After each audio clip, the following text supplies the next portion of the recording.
2021-এর vote পরবর্তী অশান্তির অভিযোগে উলুবেড়িয়ায় গ্রেফতার এক তৃণমূল নেতা। পুলিশের জালে উলুবেড়িয়া পুরসভার 4 নম্বর ওয়ার্ডের কাউন্সিলর নির্মল যাদব। ফুলেশ্বর এলাকা থেকে ধৃতকে গ্রেফতার করে বাউরিয়া থানার পুলিশ। ধৃতের বিরুদ্ধে 2021 সালের পর বিজেপি কর্মীদের ঘর ভাঙচুর, মারধরের অভিযোগ ওঠে। অন্যদিকে সল্টলেকে রাজ্য বিজেপি সদর দপ্তরে আয়োজন করা হয় মুখ্যমন্ত্রী শুভেন্দু অধিকারীর জনতার দরবার কর্মসূচি। প্রতিবারের মতো এদিনও বহু মানুষ ভিড় করেছেন মুখ্যমন্ত্রীর কাছে নিজেদের অভাব অভিযোগ জানাতে। পাশাপাশি মুখ্যমন্ত্রীর সঙ্গে দেখা করতে উপস্থিত হয়েছেন বিভিন্ন সংগঠনের সদস্যরাও।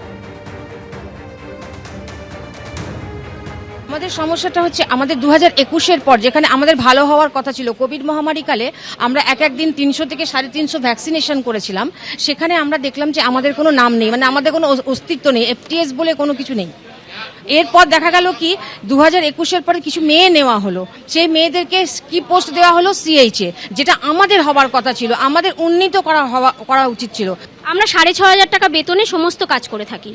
6,500 টাকার বেতনে সমস্ত কাজ। শেষ কবে বেতন বেড়েছিল? আমাদের শেষ বেড়েছিল 2021-এ। তারপর থেকে আমাদের আর কোনো কত টাকা? তখন আমাদের 3,000 বেতন বেড়েছিল। আপনারা আজকে মুখ্যমন্ত্রীর কাছে কি দাবি জানাতে চান? আমরা আসল কথা এর আগে প্রাক্তন মুখ্যমন্ত্রীর কাছে আমরা দুবার গেছি, নবান্ন এবং কালীঘাট।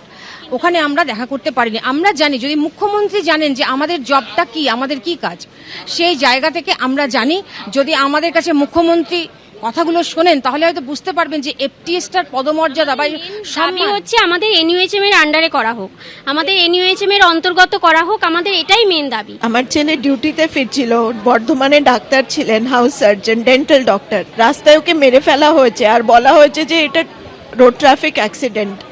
আমাকে জানানো হয় 2 ঘন্টা বাদে, তাও পুলিশ জানায় না।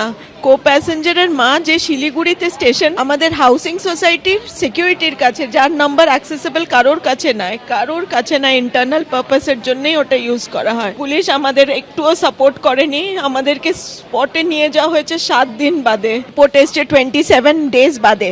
আমরা SP, additional SP, SDPO, OC, IO সবাইকে পারসিউ করছি যে আমাদেরকে রিপোর্টটা দিন। আর ওরা বলছে যে জানেন ড্যামেজ বা আমাদের চার্জেস লাগে পোস্টমর্টম রিপোর্ট করতে। এই কথা এসপি বলেছিলেন কামানেশি সেন কামারকুণ্ডুতে যখন এই মা বাবা গেছে।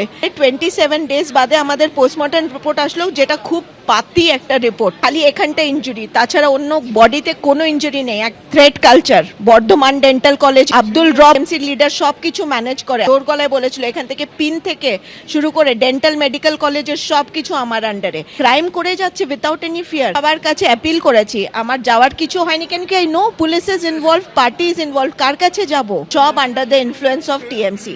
কোনো বিচার হয়নি। যারা দোষী, যারা এইভাবে, ওনারা টিচার, বাচ্চাদেরকে ওনারা কোনোভাবে সাহায্য করে না। যখন অসুস্থ হয় বাচ্চাদের বমি পেলে মুখ চেপে নিয়ে যাওয়া হয়। কোনো সময় কোনো বাচ্চার সাথে দুর্ঘটনা ঘটে যেতে পারে। আমার বাচ্চা আজকে চলে গেল, এভাবে কোনো বাচ্চার সাথে যাতে এত মর্মান্তিক ঘটনা না হয়।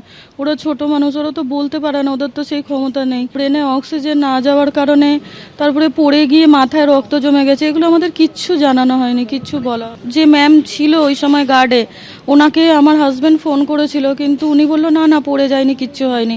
কিন্তু টিচার মানে ওখানে ডাক্তাররা বলছে ও পড়ে গিয়ে প্রচুর মাথায় হয় আঘাত লেগেছে, না হলে কোনো ম্যাম ওর মাথায় বা গালে প্রচুর আঘাত করেছে, যার ফলে ওর রক্ত জমে গেছে মাথায়।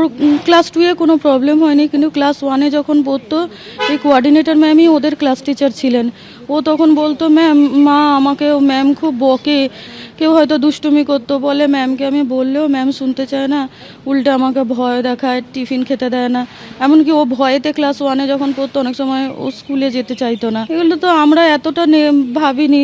ওকে সন্তানের মতন ভাবে যারা সবাই এগিয়ে এসেছে তাদের 14 জনকে তাদের উপরে অত্যাচার করা হয়েছে, তাদেরকে ধরে নিয়ে যাওয়া হয়েছে। সম্মানের ভয় সবারই তো থাকে।